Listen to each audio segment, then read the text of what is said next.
1 Samuel, chapter 9. Now there was a man of Benjamin, whose name was Kish, the son of Abiel, the son of Zer, the son of Aphiah, the son of a Benjamite, a mighty man of valor. He had a son whose name was Saul, an impressive young man. And there was not among the children of Israel a more handsome person than he. From his shoulders and upward, he was taller than any of the people.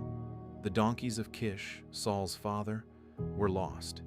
Kish said to Saul his son, "Now take one of the servants with you and arise. Go look for the donkeys." He passed through the hill country of Ephraim and passed through the land of Shalisha, but they didn't find them. Then they passed through the land of Shalim, and they weren't there. Then he passed through the land of the Benjamites, but they didn't find them. When they had come to the land of Zuph, Saul said to his servant who was with him, "Come, let's return, lest my father stop caring about the donkeys and be anxious for us." The servant said to him, "Behold, now, there is a man of God in this city, and he is a man who is held in honor. All that he says surely happens. Now let's go there.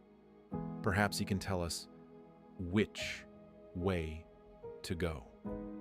Then Saul said to his servant, "But behold, if we go, what should we bring the man?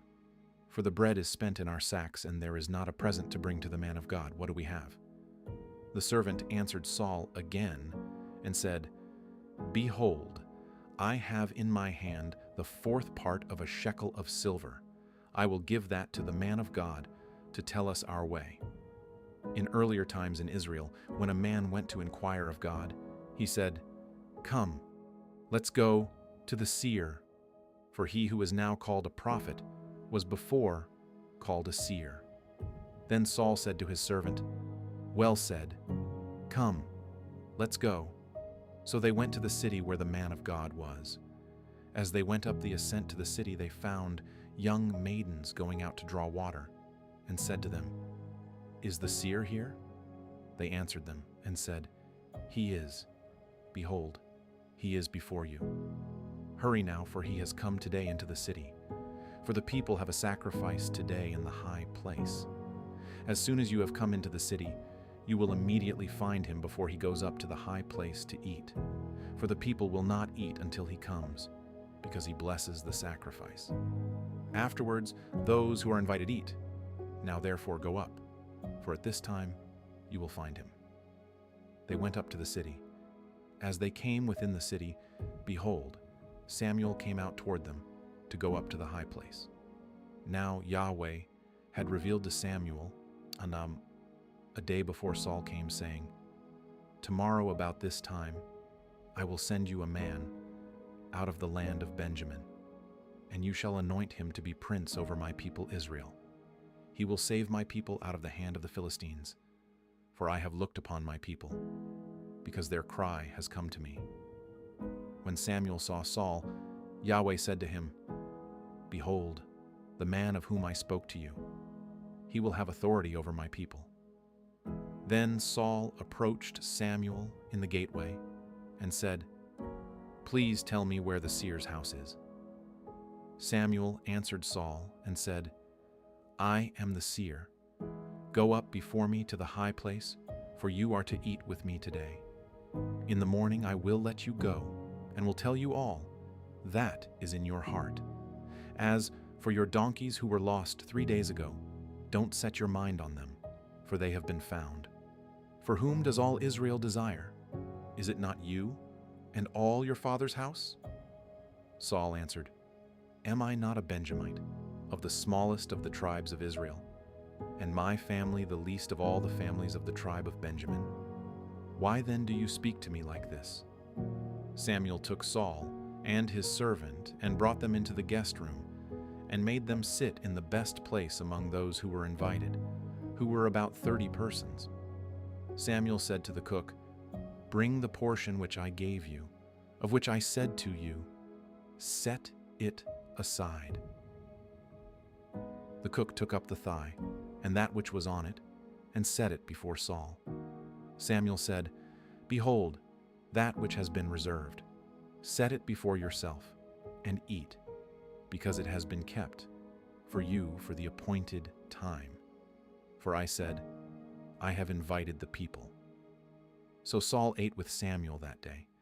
When they had come down from the high place into the city, he talked with Saul on the housetop.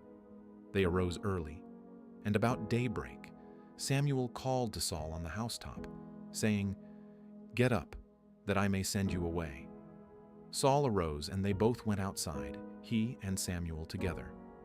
As they were going down at the end of the city, Samuel said to Saul, "Tell the servant to go on ahead of us." He went ahead.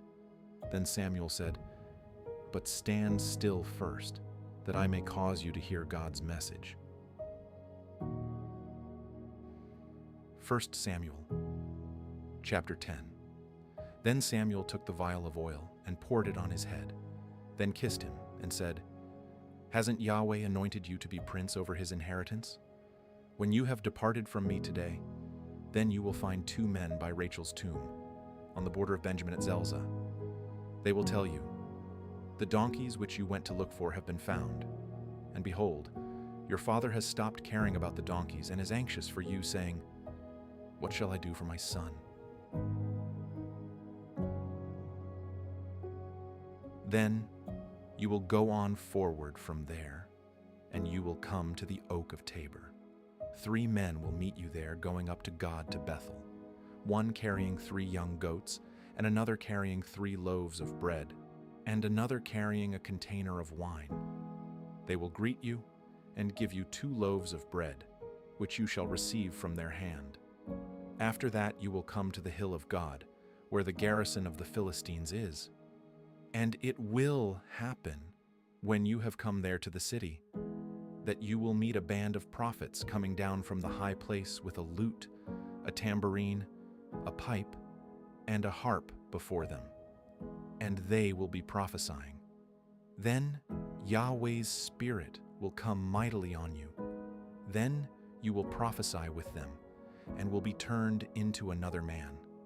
Let it be, when these signs have come to you, that you do what is appropriate for the occasion, for God is with you. Go down ahead of me to Gilgal, and behold, I will come down to you to offer burnt offerings and to sacrifice sacrifices of peace offerings. Wait 7 days until I come to you and show you what you are to do."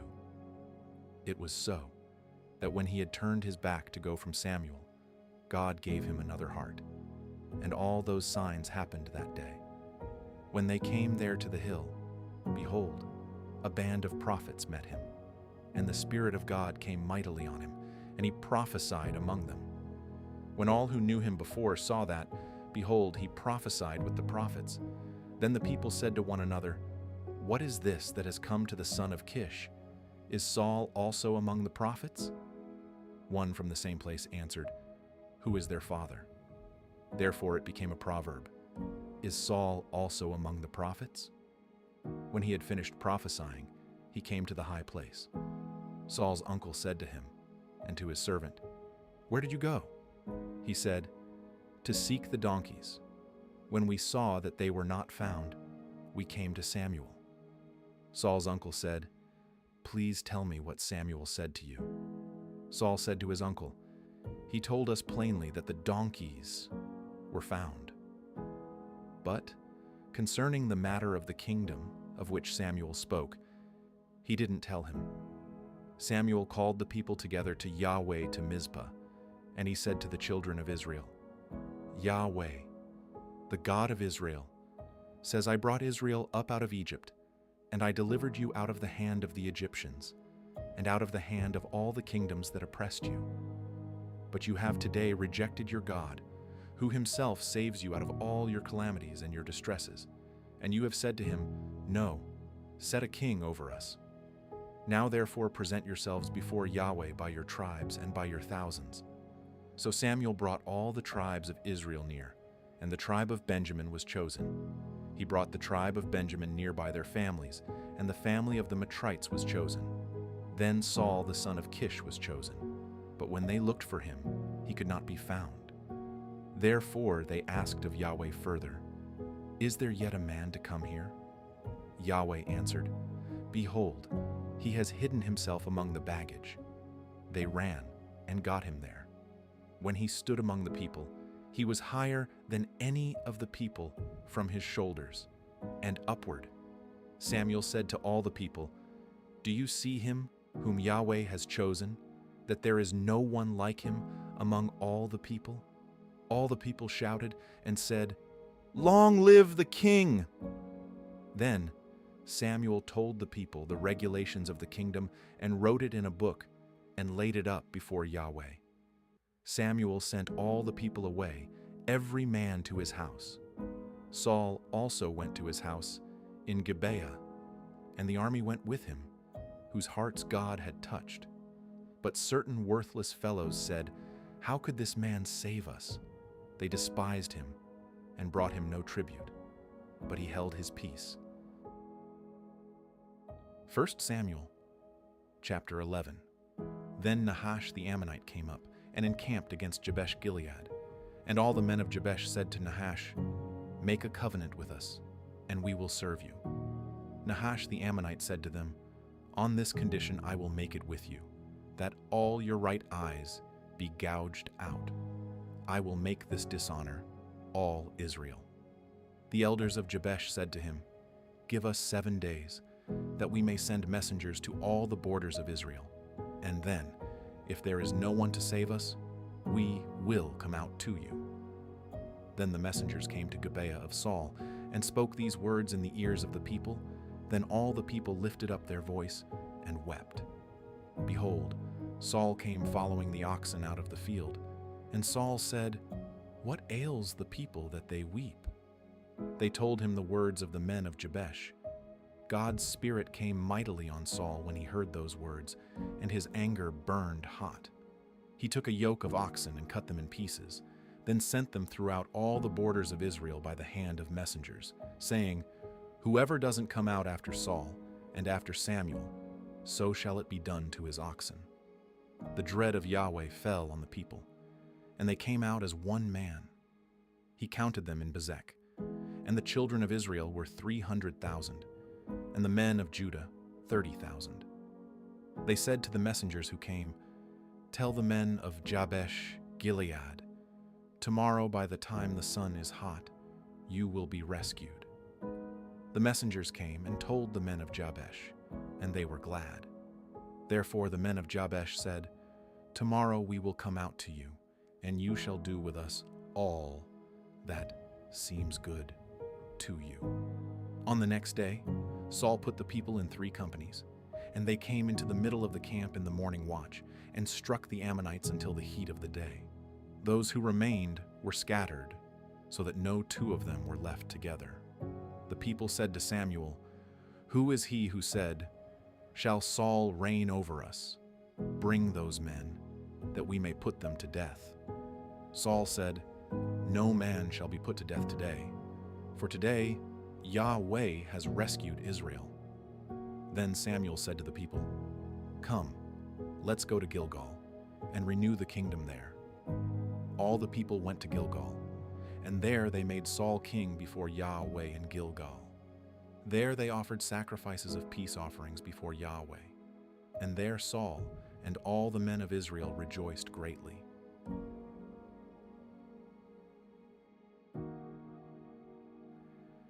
1 Samuel, chapter 12. Samuel said to all Israel, "Behold, I have listened to your voice in all that you said to me, and have made a king over you.